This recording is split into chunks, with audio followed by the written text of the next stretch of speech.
Akkam jirtu kabajamoo daawwattoota Hoppii Channel Ethiopia nagaani fayyaanni waaqayyoo bakka haala jirtan keetti isiniif baay'atu kun sagantaa afaan Oromoo qophii qo'annoo macaafa qulqulluu torbanitti tokko kan isiniif dhiyaatudha.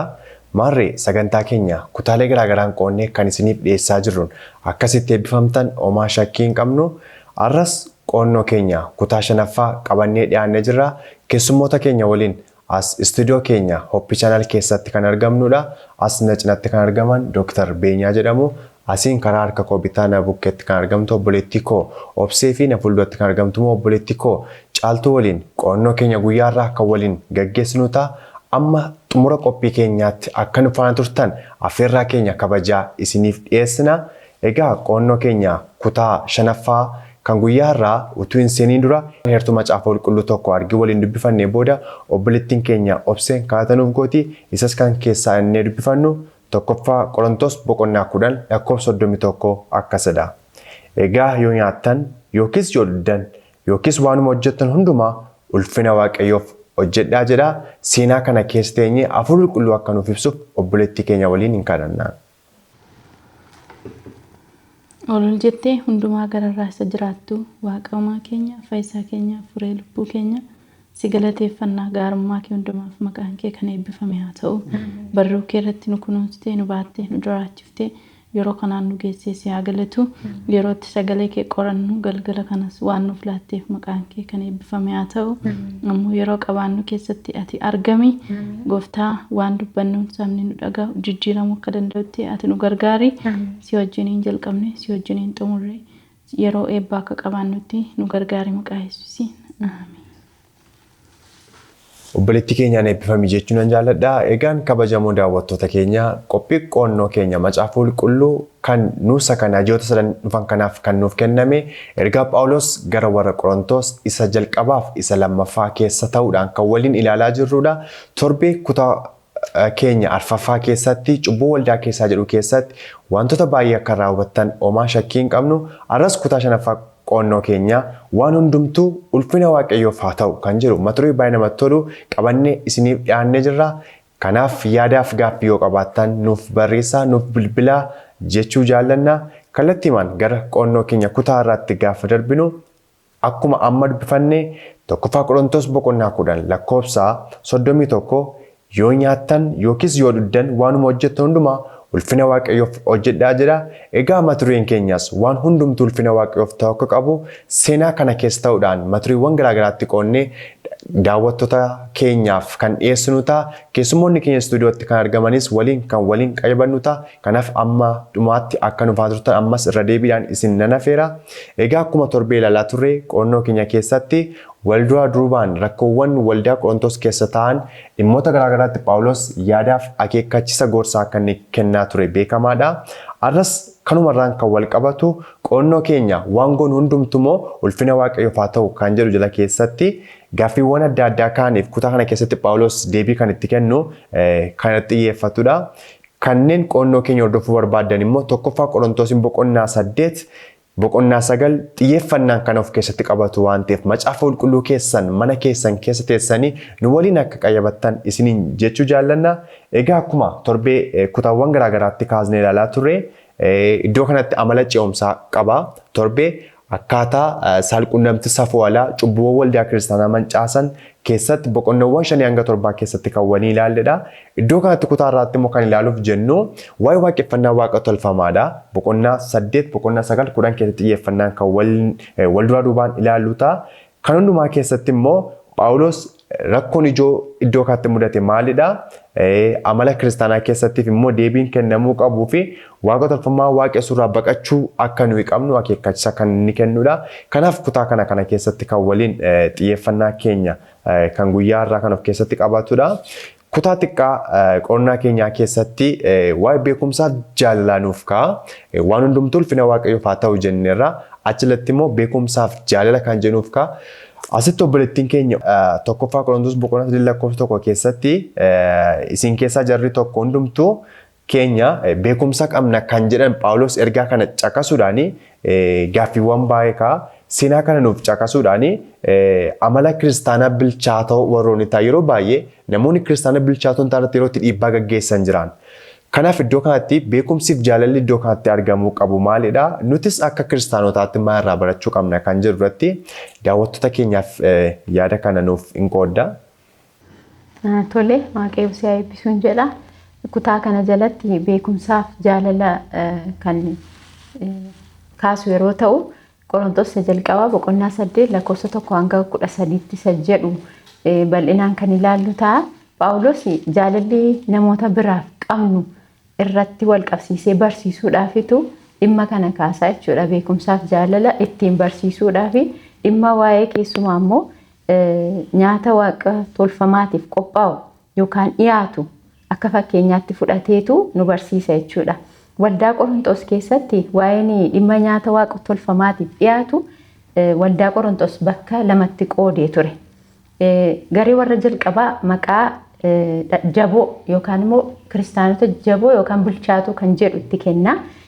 Garee warri lammaffaa immoo dadhaboo yookaan kan bilchaatoo hin ta'in jedheetu bakka lamatti qooda. Garee lamatti qoodaman jechuudha waldaan suni.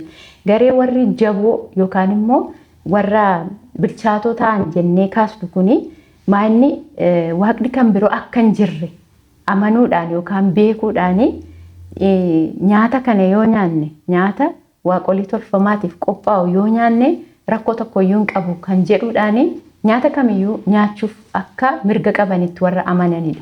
Maaliif waaqa tokkichatu jira dhuguma immoo kanaafiyyuu waaqa tolfamaaf nyaanni dhiyaatus hin jiru jechuudhaan nyaata argatan akka nyaachuuf mirga qabanitti amanu jechuudha. Gareen warri jaboo jedhamanii kaafaman kun jechuudha. Garee warri lammaffaa immoo warra bilchaatoon ta'in yookaan dadhaboo warra jennudha. Garee warri kun maaliif bilchaatoon ta'an yookaan dadhaboo jedhaman jennee yoo ilaalle isaan shaakala yookaan immoo barsiifata waaqa tolfamaa wajjin waan qabaniif sila jechuudha. Jalqaba isaa nyaata kana yoo nyaanne amantii kiristaanummaa fi waaqa tolfamaa waaqessuu wajjiniin hidhata qaba kan jedhu yaada akkasiitiin goolabu. Inni kun immoo maal ta'uu danda'a? Gufannaatti ta'uu danda'a. Amantii kiristaanummaa fi waaqa tolfamaa waaqessuu gidduutti akka waan hariiroon jirutti of amansiisanii fudhachuu danda'u. Kun immoo isaan irratti dhiibbaa fiduu danda'a waanta ta'eef isa kanaafitu garee kana warra garee dadhabootaa jedhee kaasee jechuudha. Walumaa galatti yaada kana maaliif kaase Phaawulos jennee yoo kaafne kun barbaachisaa akka hin taane.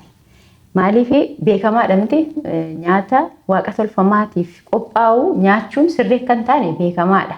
Garuu immoo bakka tokko tokkotti inni kun sirrii akka hin taane kan kaasan jiru. Sababii kanaan wal qabatee immoo garee adda addaatti qoodamuun barbaachisaa akka hin taane isaan barsiisuuf jedheeti. Sababa beekumsa dogoggoraa fayyadamuu danda'uun garaagarummaa namoota gidduu uumamuun akka inni barbaachisaa hin taane. Sababii kanaaf garee warri bilchaatoo kun yaada isaanii kana dhiisuu akka isaan qaban dhumarratti kan inni goolamuuf jechuudha. Beekumsi jaalala malee beekumsa dhugaa miti. Warra biraatiif yaadu hammam beekuu yoo taane hammam hin dandeenya bilchaatoodha jennee yoo yaadnellee namoota biraatiif yaaduun barbaachisaa akka ta'e namoota nuuf gadi jiraniif yaaduun barbaachisaa akka ta'e akkasumas immoo kiristaanonni sababii jaalala kiristoosiif namoota biroof qaban irraa kan ta'e of ganuu shaakaluu akka isaan qaban kan nu barsiisu haganaa jechuudha gabaabaan. Eebbifame obsee waan dabaltu qabdaa? Kanarratti beekumsii fi jaalalli kun kan inni irratti xiyyeeffate dhimma waaqa tolfamaa irrattidha. Kan inni Phaawulos xiyyeeffannoodhaan dubbate akkuma amma obboleettiin kooyyuu kaasaa turte warri jajjaboon warra beekumsa qaban beekumsa dhimma waaqa tolfamaa irratti. Kana jechuun waaqayyo waaqa tokkicha malee kan biraan akka hin jirre warra galeef warra hubatanii fi warra ammoo barteen waaqeffannaa waaqa tolfamaa isaan keessa jiru yookiis warra bartee waaqeffannaa waaqa tolfamaa sana hin mo'anneen immoo dadhaboo jedhee jechuudha. Kana jechuun warri jaboon warra dadhabootti gufuu akka hin taane warri beekumsa qaban warra beekumsa sana hin qabaatinitti warri bartee waaqeffannaa waaqa tolfamaa mo'atan suni warra hin mo'anne akka hin gufachiifnee fi dubbata iddoo kanatti beekumsi gaariidha. Hin qeeqamu. Phaawulosis qeeqaan jiru jechuudha beekumsa. Beekumsa nyaata waaqa tolfamaaf qophaa'e nyaachuun isaanii dhiibbaa akka hin qabaanne hubachuun isaanii gaariidha. Garuu immoo warra kan biroo gufachiisa yoo ta'e akka isaan dhiisuu qabanii jechuudha. Beekumsa yoo qabaanne jaalalaan raawwachuu akka qabna. Beekumsi jaalala malee yoo ta'e nama bokoksuu danda'a. isa kaan immoo xiqqeessanii ilaaluu yookiis immoo tuffachuu isa gadi buusanii isaan ilaaluu keessatti fiduu danda'a yoo jaalala malee hin deema ta'e yookiis immoo beekumsi jaalala malee hin gaggeeffama hin raawwatama yoo ta'e jechuudha. Kormaa isaanitti fiduu danda'a. Phaawulos kanadha kan inni iddoo kanatti himaa jiru. Mirga keenya qofa kan eeggannu utuu hin taane warra dadhaboo yookiis immoo warroota beekumsa hin qabne sana isaaniif eeggannaa gochuun akka barbaachisu nutti dubbata. Addumatti immoo beekumsa keenya caalaa immoo maaltu caalaa Waaqayyoon jaallachuuf isaan beekamutu caala. Beekumsa keenya caalaa. Beekumsa caalaa Waaqayyoon jaallachuu fi isa duratti beekamutu caala jechuudha. Kana akka hubannu barbaada. Walumaa galatti kutaa kana jalatti namoota hin beekneef dhagaa qufannaa ta'uu hin qabnu. Beekumsi keenya kan nama miidhu yookiis gara qoqqoodinsaatti gara of tuulummaatti kan nu geessu yoo ta'e isa kana dhiisuu. Jaalalaan immoo beekumsa keenya raawwachuu yookiis immoo beekumsi jaalalaan ta'uu akka qabu jaalala of keessaa hin qabu ta'e waa'ee hin baasu jechuudha. Walumaa galatti wanta nama gufachiisuu irraa of eeggachuu yookiis dhiisuun gaarii ta'a kan jedhudha yaadisa. Eebbifamaa. Iddoo kanatti Phaawulos akkuma amma dubbatame beekumsatu hamaadha jechuun beekumsa balaaleffachaa akka inni hin jirre qooda isaa maal jechuu barbaadeeti. Beekumsa waldaa keessatti of tuulmaaf qoqqoodumsa uumu kanarraa akka of qusachuu akka isaan qabanii akkuma kana tokkoffaa Qorontos boqonnaa 3 lakkoofsa 2 keessatti maal jedhaa namni caalaa beekaa obsiyu amma illee akka beekuu isaaf ta'u hin beeku. Namni Waaqayyoon jaallatu garuu isa biratti beekamaa hin ta'a. Namni beekaa ofiinsi ammayyuu gana waan beeku qaba jechuu barbaadeetiin. Kaarraa maal hubannaa beekumsi keenya maal agarsiifamuu qaba? Jaalalaan agarsiifamuu akka inni qabudha. Eebbifamaa jechuu nan jaalladha. Mata duree xiqqaa qorannaa keenya jalatti kan ilaallu kan biraan immoo jaalala ofittummaa hin qabneedhaan iddoo kaatti mata duree keessummaas fakkaata mata duree addaadhas jaalala ofittummaa hin qabne. Phaawulos ergamaa guddaadha akkasumas immoo lallabaa guddaadha jennee qorannoo keenya kutaawwan darban keessatti ilaalaa turreerra. Tajaajilli godhus immoo faayidaa dhuunfaatti kan hin xiyyeeffannee ture jechaadha Phaawulos. Inni kan biraan of tuulummaa kan hin qabneedha. Iddoo kanarraa kan hubannu mee Phaawulos irraa maal baranna? Jaalalli isaa amma ofittummaa hin qabneetti kan isa taasise maali kan jiru asii dookteriin fa'aa yaada gabaabaa irratti nuuf hin kennitu. Jalqaba beekumsaaf jaalala hin jedhu caaltuunfaa kaasaniiru. Beekumsi jaalala malee gatii hin qabu, bu'aa hin qabu kan jedhu of keessaa qaba. So jaalalli sun Phaawulos sirriitti ibsee jira jechuudha. Wixaxamaan mata duree kana jalatti jechuudha. Jaalala ofittummaa hin qabne. Of course jaalala ofittummaa qabu jira yoo jenne beekamaadha hin qabu. Garuu xiyyeeffannaa uumatti laachuu barbaadeeti iddoon kuni. Bakki kun bakka tokkoffaa Qorontos boqonnaa 9 lakkoofsa 1 kaasee hamma 6tti irratti xiyyeeffata. By the way hedduu kana yoo dhattanii dubbistan gaaffiidhaan jalqaba. Gaaffiidhaan baay'ee gaaffii kaasuudhaan ani birmaduu mitiiree, ani ergamaa mitiiree, ani gooftaa keenya Yesuusiin hin argineeree, isin bu'aa hojii ani gooftaadhaaf hojjedhe mitiiree jedheef gaaffii kaasaati kan inni iddoon kun jiru jechuudha. Maal jechuu barbaadeeti? Phaawulos mirga akka inni qabu, mirga aangoo akka inni qabu, bu'uureessaa waldaa sanadha. Dhageettii qaba. Waan hundumaa gochuu danda'a. Wanta isaaf barbaachisu. Garuu iddoo kanatti wanta inni argachuu barbaade dhiiseeti kan Waaqayyoon dabarse kenne jechuudha. Phaawulos hundumtuu harka isaa keessa jira. Harka isaa keessa tureera. Beekamtii mirga of fayyaduu qaba ture. Garuu immoo Phaawulos kana yeroo jedhu wanta namoonni wangeela lallaban waan faayidaa argachuu hin qaban jechuu isaa miti. Iddoos akka fakkeenya waa'ee loltuu kaaseera.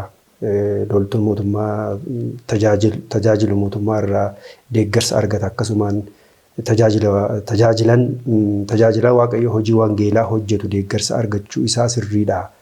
Loltuun wanta isaaf kaffalamutu jira sana argateeti kan inni hojjetu.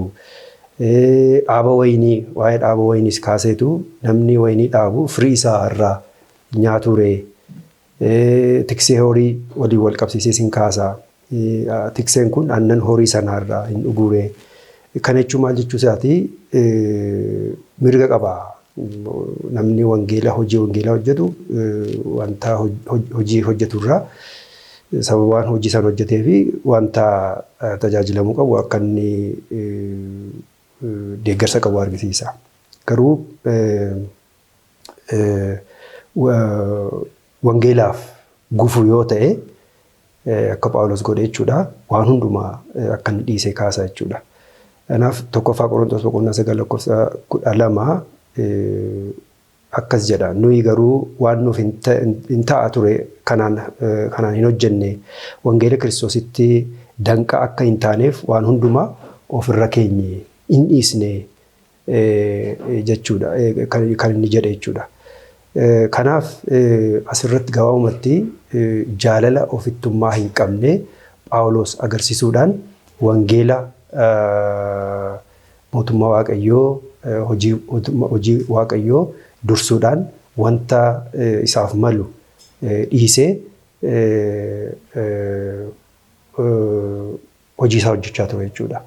Kanaaf namni yeroo ammaa kana keessatti wanta dhugaadha mirga qabaachuu dandeenya waan adda addaa aangoo qabaachuu dandeenya dubbachuudhaaf waa gochuudhaaf waa access gochuudhaaf qabaachuu dandeenya wanti sun gufuu taataanaan hojii Waaqayyoo keessatti gufuu taataanaan mirga sana dhiisuu akka qabnu nu barsiisuu barbaadeeti gabaabumatti kan akka goonu Waaqayyo nu gargaaru. Okay, thank you. Iddoo kanatti yaada bareedaa ta'e nuuf kaasaniiru galatoomaa jechuun barbaada. Phaawulos jaalala ofittummaa hin qabnedha. Kan inni saba sana jaallachaa ture, kan inni agarsiisaa ture. Even hojii an agarsiise malee afaaniin kan dubbatee hafe miti. Akkuma amma nuuf kaafamaa ture, Phaawulos mirga waame argachuu qaba ture. Qo'annoo keenya kutaawwan darban keessatti hojiin Phaawulos maali jennee nama dunkaana hodhu ture irraan. Nyaachuuf dhuguudhaaf deeggarsa faayinaansiif barbaachisa ture. Inni garuu kan hundumaa hin dhiiseedhaan ofii isaatti dunkaana hodhuu filateedhaan faayidaa ofii argachuu qabu akka inni hin arganne utuu fuudhee akka ergamoota wangeelaa baay'ee jira kana akka Piriskiilaaf Aqilaa warra jedhaman abbaa mana falamanaadha. Erga wangeelaaf ba'aniiru waliin kan jiraatan akka isaanii gochuu hin danda'a tureen. Garuu inni faayidaa kana hundumaa isaa akka inni hin goonedha. Nama hojii dhiisuu hin danda'a ture. Garuu maal godhe inni gara of deebisee akka inni dunkaana hodhee erga wangeelaa garmaan gahu akka inni hojjete jaalala isa ofittummaa hin qabne kana akka inni agarsiisedha. Kanaaf nutis Phaawulos irraa waa baay'ee barachuu akka nuyi qabnu jaalalli nuyi namootaaf qabaachuu qabnu bakka ofittummaa kan hin qabne baay'ee makan fiixeetti bee jaalala akkasii akka nu agarsiisuu dandeenyu kaarraa barachuu dandeenya. Kanaaf isinis kabajamtoota daawwattoota keenya jaalalli isin namootaaf qabdan jaalala akkamidha? Waaqayyoofis jaalala akkamii qabaachaa jirtu kan jedhu seenaa kana keessatti akkasiin of madaaltan homaa shakkii hin qabnu. Inni kabiraan kutaa qo'annoo keenya jala kan jiru isa darbeerraa barachuudha. Kutaa kana keessatti jechoota baay'ee gaggaarii ta'an nuuf kaasuuf hin jira. Maal jedha? Seenaa kana gaafa seennu Israa'el lafa onaa keessa tureera. Cubbuu baay'eedhaan komatamee cubbuu baay'ee hojjeteera. Carraawwan isaaniif kennamaniifis cubbuu caalaatti hammeesse malee bu'aa argamsiisan hin qaban turaniin. Nutis seenaa kanarraa maal barachuu qabna? Maal nu yaadachiisa? Akka kiristaanotaatti Phaawulos seenaa kana maaliif kaasuun barbaachise kutaa kanatti kan jiru seenaa darbeerraa maal barannaa kan jiru obboleettiin keenya kanarratti yaada nuuf laatti. Tole jalqabatti seenaa Israa'elootaa yoo ilaalle Phaawulos seenaa Israa'elootaa kaaseetu seenaa sanarraa akka isaan barataniifidha kan inni iddoo kanatti kaasaa jiru. Israa'eloonni lafa onaa keessatti karaa baay'eedhaan utuu dinqii geggeessummaa Waaqayyoo arganii cubbuudhaan Waaqayyoon baay'ee gaddisiisaniiru. Seenaan isaanii bal'aa yoo ta'e illee waan gabaabaa kaasuu dandeenya iddoo kanatti amanamummaa dhabaniiru. Waaqayyoon finciluudhaan gaddisiisanii akkuma kana adeemsa isaanii hundumaa keessatti waaqolii tolfamoo yeroo isaan waaqessan waaqessa tokkicha isa lafa onaa keessatti kallattii baay'eedhaan isaanii wajjiniin ture utuma beekanii waaqolii tolfamoo yeroo isaan tolfatanii isaaf sagadaa turan illee argina. Nyaachuuf dhuguutti yeroo isaan jireenya isaanii gadhiisan garmalee sirbuutti gaala mootummaatti gadi yeroo isaan of dhiisan gungummiitti kajeellaadhaan qabamanii Waaqayyoon baay'ee akka isaan qoranii seenaan isaanii nuuf kaa'aa jechuudha. Macaafni qulqulluun Seenaa kana kaaseetu Phaawulos warra Qorontosiin barsiisuu barbaada. Warri Israa'elootaa carraa isaaniif kenname kanatti hin fayyadamne. Carraa bal'aatu isaaniif kenname garuu carraan suni akkuma isaanii carraa guddaa argatan cubbuun isaanii immoo baay'ee guddate. Kun kan inni nu argisiisu waan beekaa cubbuu hojjetan yookiis immoo dinqii Waaqayyoo arganiiti galata waan dhaban fakkaatu jechuudha. Israa'eloonni carraa Waaqayyo isaaniif kenne kana tuffachuudhaan hundumtuu carraa qabanitti wanta gaarii gochuutu qabanii wanta hamaadhaan akka isaan deebisan argina iddoo kana keessatti. Abboonni keenya lafa onaa keessatti yookiis immoo adeemsa isaanii biyya gara abdachiifameetti deeman keessatti utuu Waaqayyo isaan geggeessuu utuu Waaqayyo utubaa duumessaan isaan geggeessuuti cubbuu baay'ee godhanii adabbii barbaachisus akka isaan argatan kaaseetu seenaa kanarraati warra Qorontosiin barsiisuu barbaade jechuudha. Israa'eloonni hammuma carraan isaaniif bal'ate cubbuun isaaniis guddaa ta'uurraan kan ka'e murtiin isaaniillee akka inni guddate argina. Guyyaatti namoonni 23,000 ta'an dhumuu isaanii ergamaan balleessu akka isaan balleesse kaan bofaan akka isaan iddaman lafti baqaqee akka isaan fixe seenaan isaanii bal'aadha jechuudha. Adabamaniiru lafa onaa keessatti sababii Waaqayyo irratti kaa'aniif carraa argatan sanatti fayyadamuu dadhabuu isaaniif jechuudha. Tokkoffaa Qorontosiin 10:11 irraa yoo dubbifne akkas jedha. Wanti kun hundinuu warra kaan qoqqobachuudhaaf isaanitti dhufe. Nuyi warra dhumni barichaa irra ga'eef immoo barumsa akka nuuf ta'uuf caafame jedha. Wanti kun hundi kan barreeffamee fi nuyi warri dhumni barichaa jala ga'eef maal nuuf akka ta'uuf barumsa akka nuuf ta'uuf jechuudha. Har'allee taanaan seenaan kun kan irra deebinee akka qorannu akka barannuuf ta'e waan nu barsiisuu qaba jechuudha. Barumsa of keessaa qaba. Wanti nuti kanarraa barannu Israa'elootarraa kan nuti barannu of tuulummaatti du'u amanamuu dhabuurraa feeguu Waaqayyoof amanamuu galateeffachuu yookiis immoo gonkumuu dhiisuudha. Waaqayyoon amanachuudha. Abdii Waaqayyo nuuf kennetti jiraachuu baruu qabna. Amantii keenya fiixaan baasuudhaaf gaafa hundumaa dhama'uu qabna. Phaawulosis waan tokko kaasa. Tokkoffaa Qorontos 9:27 irratti fakkeenya of ganuu muuxannoo ofii isaatii saba kanaaf yeroo inni qoodu argina warra Qorontosiif jechuudha. Ani warra kan dorgommeetti waame ofii kootii immoo kan keessaa hin hambifamnetti maal gochuun qaba dhaqni koo itti baree waan itti dhufu hundumaa akka danda'u haleelee akkana abboomamus gochuun anaaf hin ta'a jedha iddoo kanatti jechuudha. Shaakala amantii isaa guddisuu akka qabu dubbata. Kanaaf yeroo akkas waa'ee ofii isaa kaasu waa'ee muuxannoo ofii isaa yeroo kaasu fakkeenya koo fudhadhaa kan jedhu of keessaa qaba jechuudha. Akkuma nan fakkeenya Waaqayyoo fudhadhe isinis fakkeenya koo fudhadhaa kan jedhu iddoo kana keessatti argina.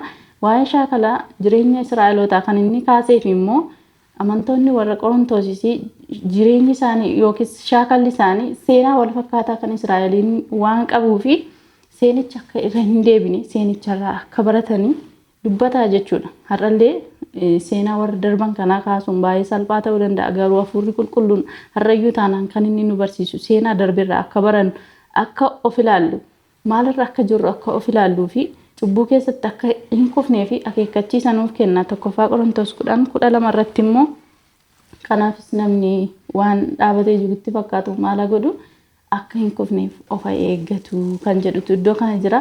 Balaa cubbuu keessatti kufaa jiraachuu keenya beekuu qabna jechuudha. Dhaabannee jirra of seena yoo ta'e akeekkachiisni kun kanaaf nuuf kenname. Sabni yeroo sana balaa cubbuu keessatti kufanii akka jiran waan isaan hin hubatinii fi Phaawulos dhaabadhee injira kan of se'u akka hin kufneef of eeggatu jedheetu iddoo sanatti kaasee gorsa.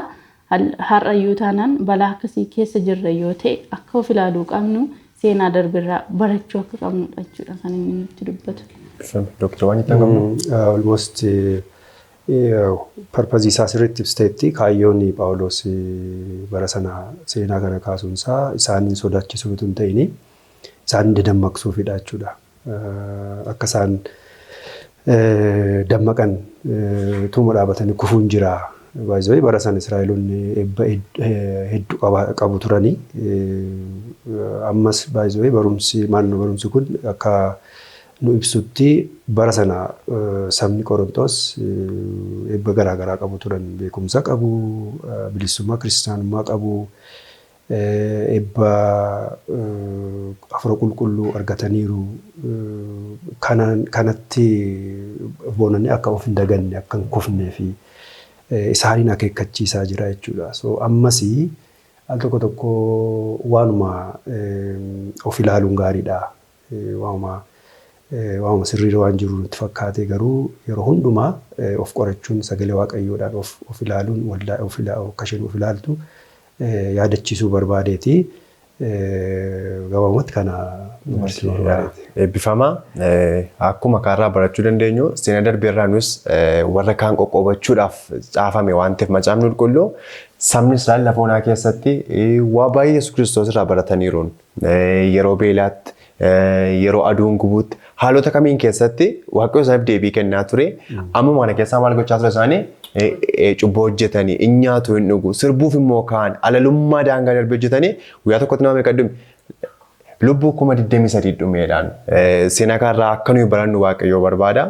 Phaawulos seenaa kana giddu galeessa godhachuudhaan maal godhee barsiisuu barbaadeeti yeroo xumuraattis seenaan kun wanta irra deebi'amuu fi nutis dhaloonni irraa akka irraa barachuu dandeenyu nuuf ka'a.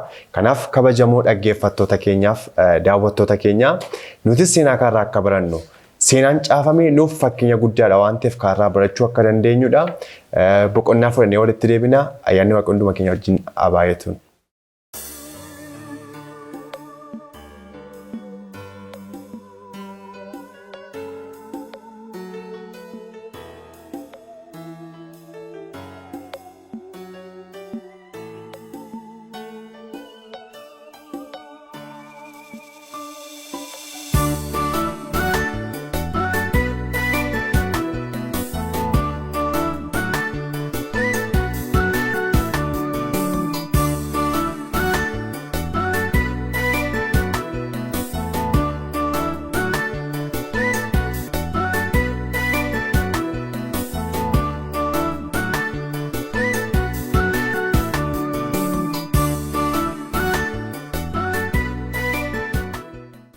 Walitti deebinee jira kabajamtoota daawwattoota keenya.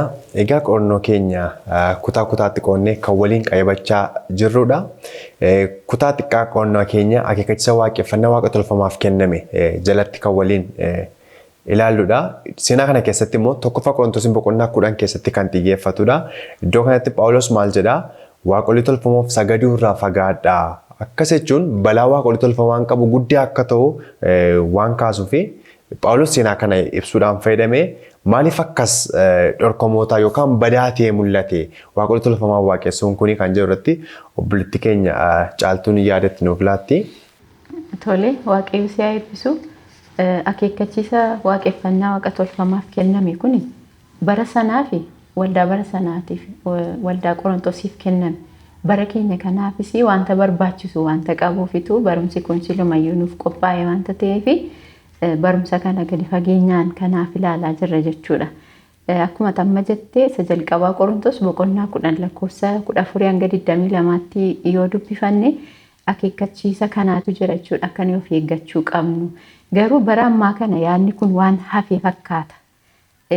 Karaa biraatiin ilaaluus hin dandeenya jechuudha. Waaquma tolfamaa jechuun waaqeffannaa waaqa tolfamaa yookaan waaqa tolfamaa miti jechuun hiikisaa maal jechuudha yoo jenne akka yeroo sanaatti ilaalle isa seera ba'uu boqonnaa 20 lakkoofsa 4 hanga 5tti isa jiru yoo dubbifanne bifa fakkeenyaadha. Bifa qirixamee yookaan harka namaatiin kan boocame tokkoo fi waaqeffannaa waaqayyo isa lafaaf waaqa uumeef sagada ta'uufii qabu waaqeffannaa ta'uufii qabu waaqa biraatiif isa harka namaatiin boocame tolfameetiif gochuu isa jedhu itti hiikamuu danda'a. Garuu yaada kana isa bara ammaa kanatti yoo ilaalle wantoonni akkasii iddoo garaagaraa baay'inni isaanii haxinnaatu malee jiraachuu danda'u. Garuu gara keenyatti gaafa deebisnu wantoota garaagaraa ta'uu danda'u. Waaqeffannaa yeroo jennu wanta waaqayyootiif malu tokko caalchisne fakkeenyaaf beekumsa keenya ta'uu danda'a. Qabeenyaa keenya ta'uu danda'a. Qabeenyaa qabnu fakkeenyaaf waaqayyoon caalchisne jaallanna yoo ta'e yeroo keenya isa waaqayyootiif sagada keenya isa waaqayyootiif gochuu qabnu wantoota qabnuuf dursa laannee gochaa jirra yoo ta'e inni kun waaqa tolfamaatti ilaalamuu danda'a yookaan immoo waaqeffannaa waaqa tolfamaatti wajjin wal qabachuu danda'a. So walumaa galatti isa ammaatti gara keenyatti deebisnee gaafa laallu waaqeffannaa waaqa tolfamaa kun kanaa wajjin wal qabachuu danda'a. Qabeenyaa keenya gar malee waaqayyoon caalchisnee ilaaluun beekumsa keenya silaa waaqayyootiif fayyadamuu kan qabnu ofii keenyaaf qofa fayyadamaa jirra yoo ta'e yeroo keenya waan hin taanetti dabarsaa jirra yoo ta'e inni kun hundumtuu nutti maal ta'eera jechuudha waaqa tolfamaa nutti ta'eera jechuudha. Isa kanarraa of eeggachuu qabna jechuudha nunis bakka kanatti yoo ilaalle jechuudha. Walumaa galatti akka barumsa kanarraatti gaafa deebisnu kiristaanonni wanta akkasiirraati of eeggachuu akka qaban. Shaakala mana sagadaa waaqolii tolfamaatiif dhaquu dhiisuu akka qaban. Ayyaanota isaanii hirmaachuun immoo rakkoo qabutu jira. Maaliif ayyaana warra ormaa keessatti hirmaachuun hafuurota hamoo wajjiniin tokkummaa qabaachuudha. Yeroo ayyaana sana hirmaachuudhaan hafuura hamaa sanaa wajjin tokkummaa qabaachuu keenya ibsuu danda'a. Maaliif fakkeenyaaf irbaata gooftaatti yeroo hirmaannu maal jechuudha? Kiristoosii wajjin tokkummaa qabnu agarsiisuudhaaf jechuudha miti. Inni kunis akkasuma jechuudha. Kanaafiyyuu kana gochuurraa kiristaanonni akka isaan of qusachuu qaban nuuf kaasaa jechuudha. Namni tokko immoo gooftaa lamaatiif hojjechuu hin danda'u jedha Maatiyus boqonnaa 6:24 irraa gaafa dubbifannu namni tokko gooftaa lamaatiif hojjechuu hin danda'u. Yookaan isa tokko kabajee isa kaan salphisuu yookaan isa tokkoof ulfina kennee isa kaaniif immoo ulfina dhawwachuu. Kanaafiyyuu nunis wantoota lama jaallachuu kan hin dandeenye. Isa tokko caalchisnee isa kaan gadi buusuu. Namni kamiyyuu isa kana lamaan gidduu jira jechuudha. Kanaafuu Waaqayyo immoo isa kana nurraan barbaadu wanta ta'eef jechuudha. Kanaafuu isa kana bara sanatti warra sanaaf kaa'ame jennee irra darbinee dhiisuutu hin taane nunis har'a nu ilaallata wanti kun maalirra hin jiraan waaqeffannaa koo guutummaa Waaqayyoof gochaan jira moo wantoonni gara biraan jireenya koo keessatti yeroo koo saamaa jiru beekumsa koo wanta biraaf duwwaa beekumsa keenya fayyadamuu cubbuudha jechuutu hin taane beekumsa koo guutummaatti wanta darbuuf wanta lafaatti fayyadamaan jira yoo ta'e wanti suni sirrii akkan taane qabeenyaa koo jireenya kiristaanummaa koo keessatti maal gochaan jira namootaaf qoodaan jira hojii wangeelaa babal'isuu keessatti gahee qabaachaan jira moo ofittummaadhaan ofii koo fayyadamaan jira isa jennee of akka gaafannu nu taasisa jechuudha kutaan.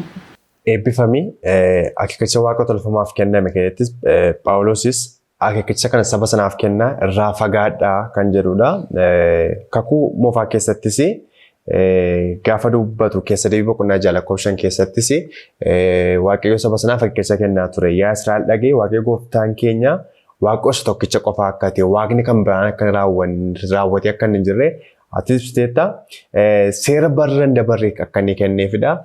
Walumaa galatti nutis waaqa tolfamaa kan jennu ofii keenya dhaabbannee kan itti sagannu utuu hin taane wantoonni nuti xixiqqoo naannoo keenyatti argaman nuyi kan hin beekne wanta ofii keenya calaa jaallannu waaqa tolfamaa ta'uu danda'udha. Eebbifame jechuun barbaada. Inni kan biraan waaqeffannaa waaqolii tolfamoo mo'achuu kan jedhudha. Amma maal akka inni ta'e ilaalaa turreerra.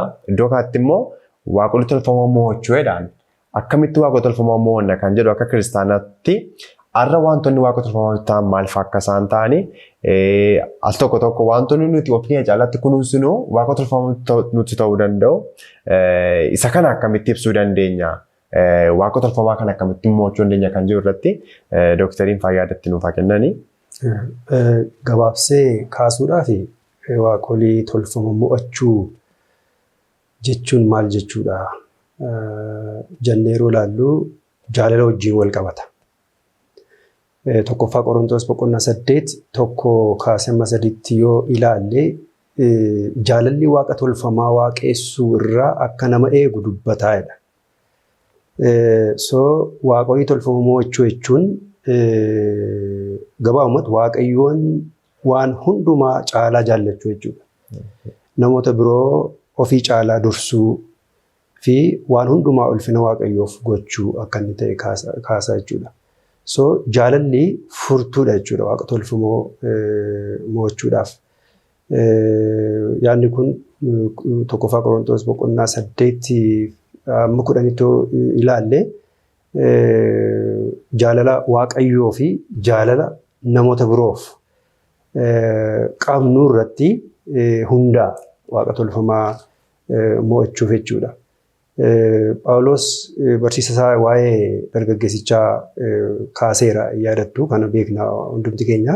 Namni kun dubbateeraan kana godheeraa jedhee erga dubbatee booda qabeenya kee gurguriti na duukaa yeroo inni jedhu maal akka inni ta'e argina jechuudha. So inni jaalalli isaa jaalala waaqayyoo irratti tun ta'in nama biraaf jaalala nama biraaf tun ta'in jaalala qabeenya isaa sana irratti waan tureefi waaqa tolfamaa waaqessaa jira jechuudha.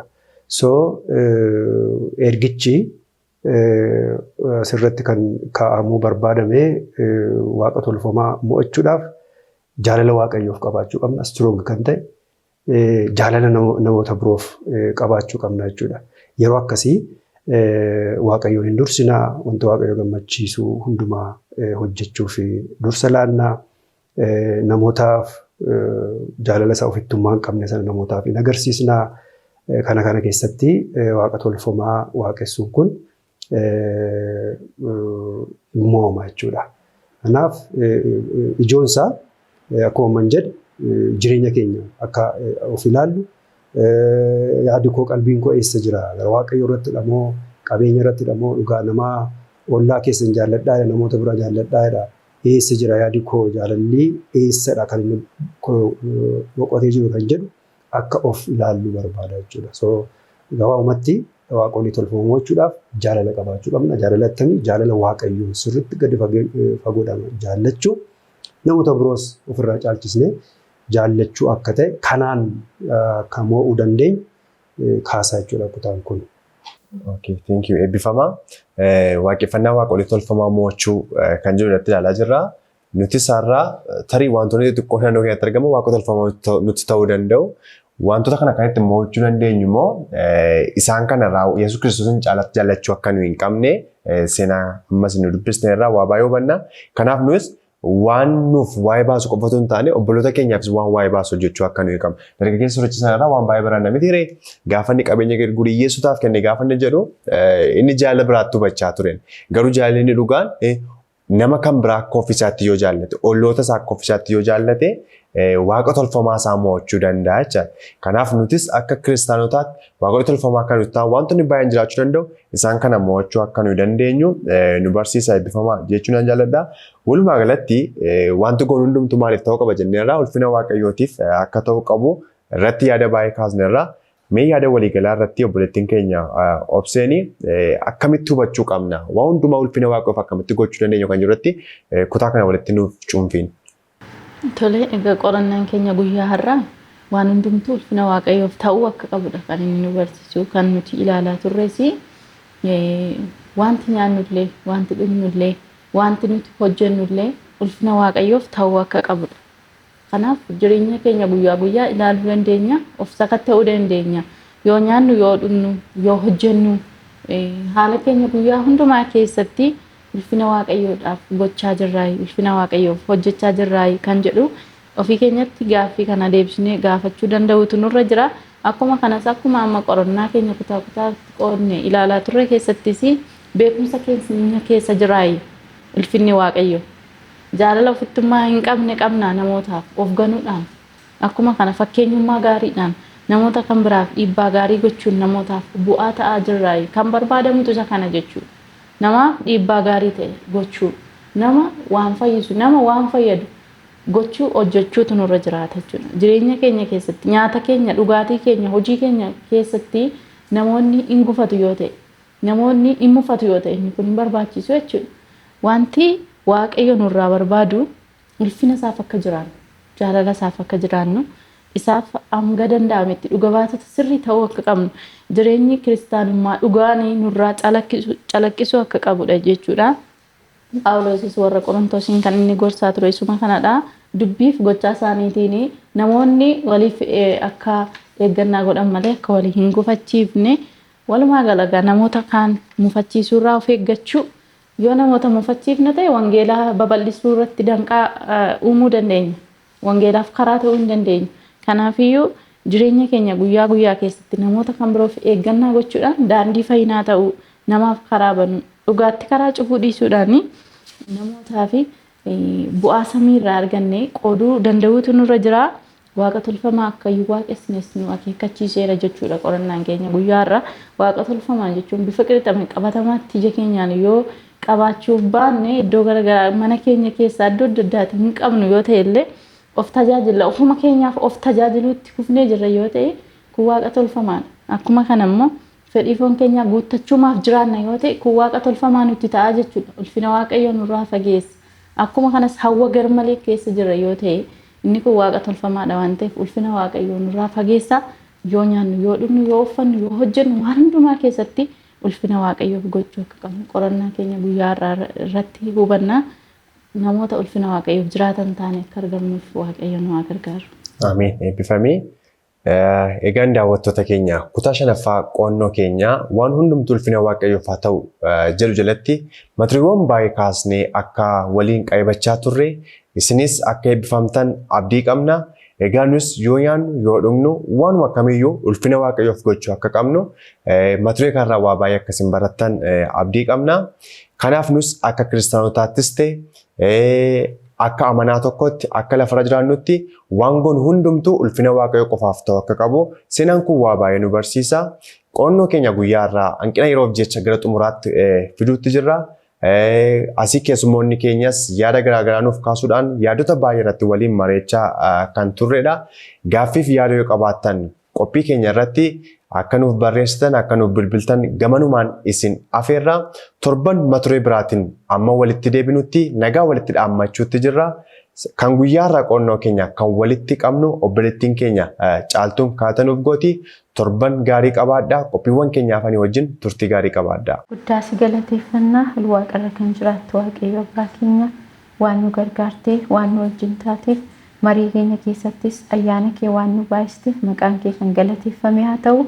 Keessumaa immoo Gooftaa jireenya keenya guyyaa guyyaa keessatti deddeebii keenya keessatti akka kiristaanotaatti Gooftaa ulfina keetiif jiraachuu akka dandeenyuuf waan goonu hundumaatti yeroo nyaannu yeroo dhugnu yeroo uffannu waan goonu hundumaatti ulfina keetiif gochuu akka dandeenyu waan nu barsiisteef galanni siif haa ta'u. Isa baranneen immoo jiraachuu akka dandeenyuuf ati nu gargaari. Gooftaa saba mana isaanii taa'anii nu hordofaa jiran illee kanarraa Gooftaa waa baranii itti jiraachuu akka danda'aniif isaan gargaari. Waan nu gaggeessiteef ulfaadhu. Yeroo keenyaa fi hundumaa irratti ulfaadhu maqaa Yesuusiin. Ameen.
Keenya Gooftaa si arguu hawwineerra garaan keenya si dheebota biyya lafaa kanarra hunduunoo jechiifata nuuf kottu maal Gooftaa si eegganna Maaranaata nuuf kottu maal Gooftaa si eegganna Maaranaata.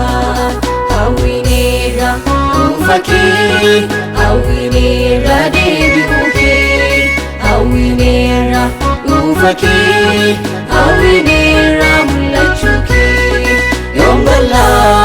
hundaaricha biyya kaatu goofticha nu geessi maaranaata biyya warra qulqulloota yoom galla hundaaricha biyya kaatu goofticha nu geessi maaranaata biyya warra qulqulloota.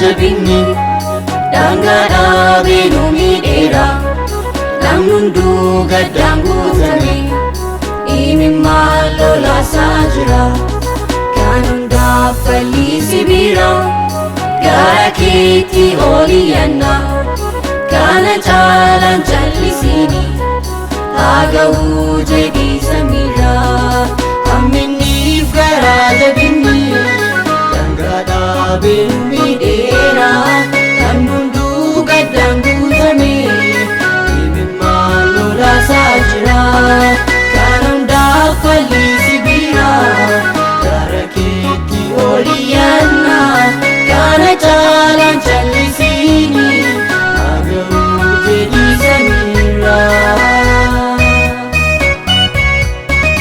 Hawwineerra dhuunfa kee hawwineerra deebi'uu kee hawwineerra dhuunfa kee hawwineerra mul'achuu kee yoom galla hundaaricha biyya kaatu goofticha nu geessi maaranaata biyya warra qulqulloota yoom galla hundaaricha biyya kaatu goofticha nu geessi maaranaata biyya warra qulqulloota.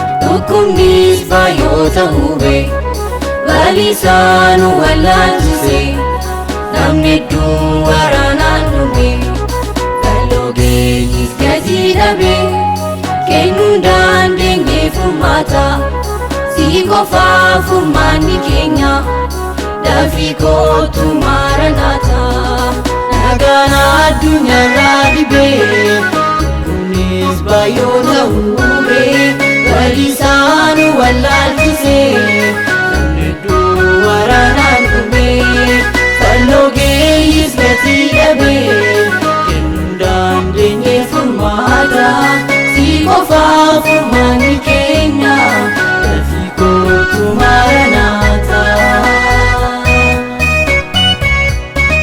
Hawwineerra dhuunfa kee hawwineerra deebi'uu kee hawwineerra dhuunfa kee hawwineerra mul'achuu kee yoom galla hundaaricha biyya kaatu goofticha nu geessi maaranaata biyya warra qulqulloota yoom galla hundaaricha biyya kaatu goofticha nu geessi maaranaata biyya warra qulqulloota.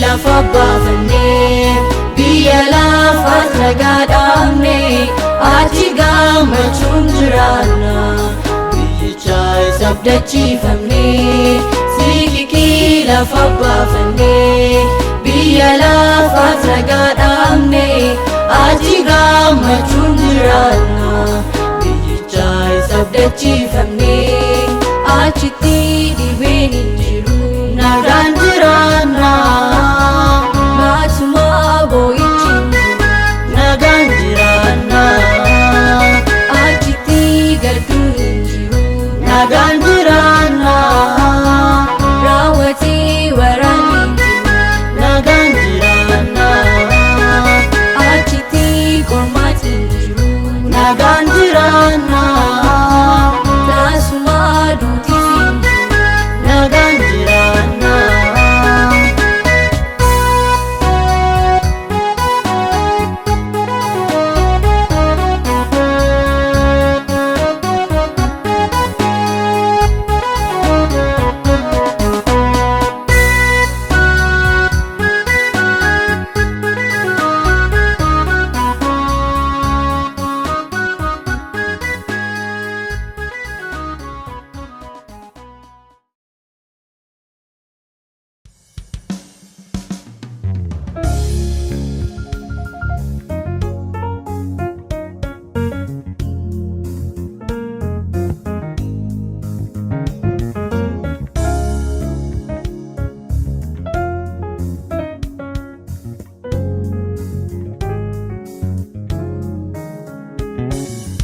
Ijaartuun kan tuffatan akka kosiit ilaalanii Yesus waan hundumaaf mataa ta'ee harka namootaatti waraanamee ajjeesanii awwaalanii goleessaa ta'ee wallaalanii namootaaf fayyina baatee dhufee gara ilmaan namootaa isaan gaarsaa nu baannee fannisan gidduu hattoota Yesus dhagaa golee ulfina saadisee dhufee afayyaaniif cubbamoonni hojii isaanii waan itti himuuf ibsan jaallannee namoonni Yesus dhagaa golee.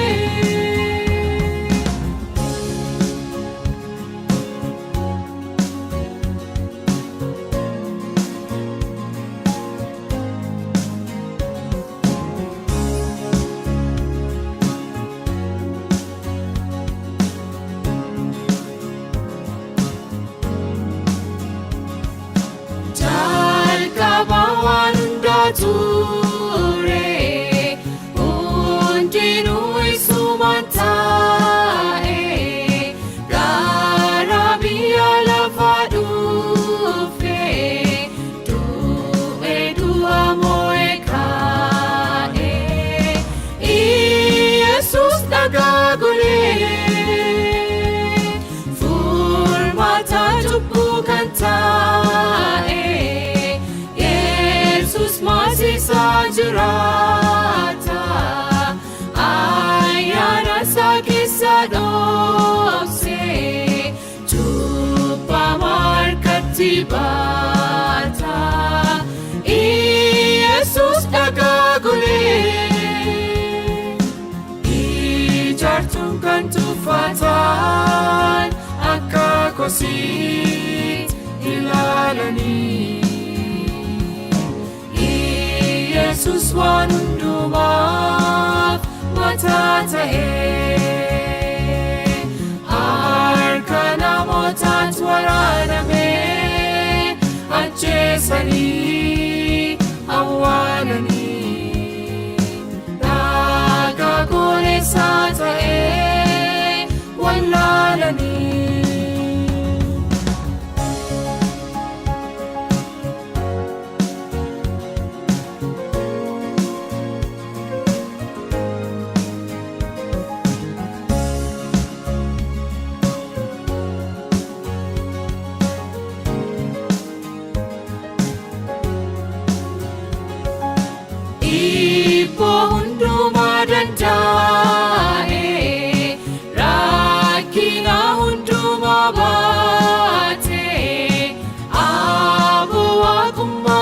dhiisee martoodhaan fannootti ol ba'ee Yesuus dhagaa golee jal'ina tokkollee hin goone irraan argamne mudaanii haadhoftuu buqqee fudhatee ol ba'ee fannoo gubbaatti Yesuus dhagaa golee ijaartuun kan tuffatan akka kosiit ilaalanii Yesuus waan hundumaaf mataa ta'ee harka namootaatti waraanamee ajjeesanii awwaalanii dhagaa goleessaa ta'ee wallaalanii.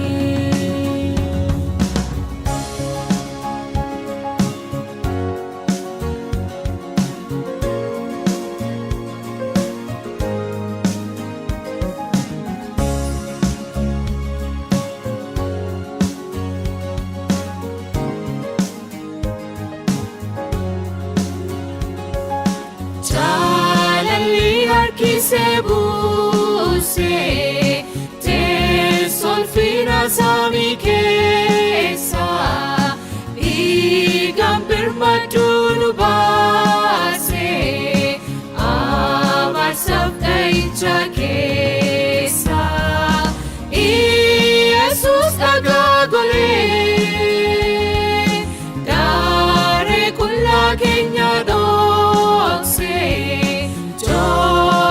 ULFINA nuuf kenne hoolichi inni qalame fayyuu keenya mirkaneesse Yesuus dhagaa golee ijaartuun kan tuffatan akka kosiit ilaalanii Yesuus waan hundumaaf mataa ta'ee harka namootaatti waraanamee ajjeesanii awwaalanii dhagaa goleessaa ta'ee wallaalanii.